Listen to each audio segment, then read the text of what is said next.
how to use our checklist in Instanet. Check it out, guys. This is the coolest thing ever. And so I'm still learning. This is new to all of us, but I want to give you a quick visual of how the checklist process can work and how seamless and smooth it can be. There's no more, you don't have to download it, only to then turn around and re-upload it into a different platform. So I'm going to use my Burwell's Bay transaction here as an example. So if you guys log into your Instanet dashboard, it probably looks something like this. You open a transaction. Over on the right-hand side, you've got documents, you've got checklist, dashboard, etc., etc., etc. I'm going to click on checklist. And so you guys should see going forward now, when you create a new transaction and you apply one of the two templates, either a buyer template or a listing template, it should automatically include this checklist. And so you'll just look over to the right in order to find the checklist. Click on it, and you'll see something that looks like this. And we have a series of mandatory and not mandatory document requests. And so this is what we're going to do moving forward in order to remain in compliance, because it's my responsibility to review all of the paperwork that comes through this office. And so if you have anything that's been signed by a client, we need to keep that for 3 years. It's very, very important. The best place to keep that is in Instanet, because it's associated with RAIN and it's not going anywhere, and RAIN requires us to be members, right? And so we expect that we will be part of RAIN for years and years and years to come. So this is a great place for us to store our documents electronically for the long-term future. And so they've given us this checklist. I created the checklist as a place for us to upload those documents or to attach those documents in some kind of organized fashion. And so I've created a checklist specifically for listing side and specifically for buyer side. Depending on which template you choose will determine which checklist you get. So when you click on checklist over here on the right hand side, this is what it looks like. It's got your transaction identifiers up top, and then below that is a list of forms that may or may not be mandatory. And so for example, there's an attach button here. So if you have that document on your computer, you can simply click this to, often than not, we use Instanet in combination with Authentisign in order to get our documents signed electronically. When we do that, those documents are automatically housed in Instanet forever, for eternity.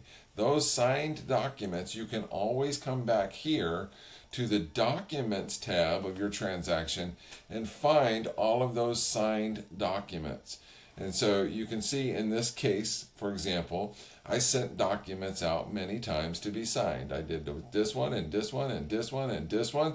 And this one I had to get some initials.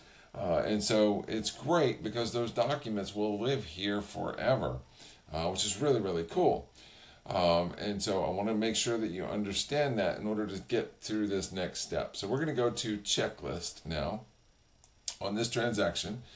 We're going to scroll down to a document that I want to upload or attach to the checklist. And so in this example, I'm going to go to the lead-based paint disclosure.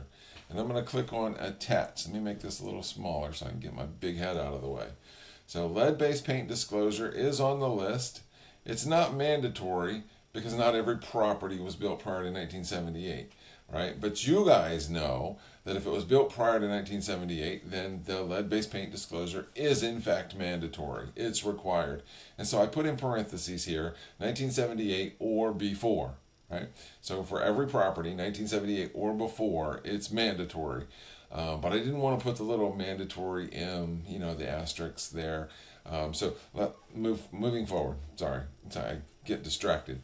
All right, so I clicked attach, and so let me do that again. I'm going to click attach right here.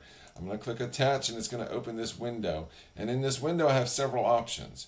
And so I could click this button right here and upload the document. If I had it on, my computer someplace, I could simply do that. If I had it stored in a cloud drive, a Google Cloud or a Dropbox or a Dropbox or whatever those things are, you could download it from one of those third-party cloud services. If you had it over in your documents folder, for example, you could click on that. But in this example, the way I want to show you, and what I think is so friggin' cool, is I can simply click on transaction folder. It brings up a list of all the transactions that my name is attached to. Now, obviously, in this case, there's a million of them.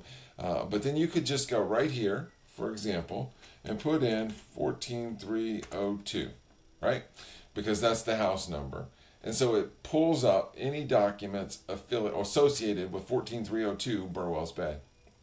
I'm going to click on this file folder, and now it brings up all of my signed transaction documents affiliated or attached to this address, 14302 Burwell's Bay. And so now I'm going to go to the folder where I believe that lead-based paint disclosure lives, which has been signed by both parties. Right? Because in this example, I don't want to just upload the one that was signed by the seller, for example. The seller was not my client. There should be a ratified copy of the lead-based paint disclosure, one that's been signed by the seller and the buyer. And so I know that document lives in this folder, because when we wrote our original offer to the seller to purchase this home, I represented the buyer in this case, we downloaded that lead-based paint disclosure and I sent it to my clients so that they could sign that acknowledgement of lead-based paint. All right, and so that document came back then to Instanet through Authentisign, and it lives here forever. And so I'm going to confirm that this is the one that I'm looking for. All right, and yes, this is in fact the one that I'm looking for. I signed it, my clients signed it, the listing agent signed it, and the sellers signed it. So this is the one that I want. And so I'm simply going to check this box right here, just like that, and I'm going to hit OK. And now you see what happened is it attached that document to my Burwell's Bay checklist, and it automatically submitted it. It no longer says attached, it says submitted. And what that means is it sends me an email and it says, hey, Jason has uploaded a document for your review. So my email, you probably just heard it. I just got the email that says there's a document waiting to be reviewed by Virginia First Realty Group broker. And so it's really, really cool for that reason. It's also really, really cool because you can not have to download and re-upload documents. You can simply go, as long as you're using Instanet in combination with Authentisign, any documents you get signed by your clients have to be uploaded to the transaction file, and they will live there forever. And if you use Authentisign, then they're automatically there. All you got to do is go in and categorize them, which ones were required versus which ones were not required. So for example, this particular home is not in a homeowners or property owners association or condo owners association, and so there's nothing for me to attach. And I understand we do have a final walkthrough, and so I could attach that. And then so many others. I hope this is helpful. I didn't want to really drag it out, but this is the coolest thing going forward. I think it's gonna help all of us save time, be more efficient, and enjoy the process. See ya.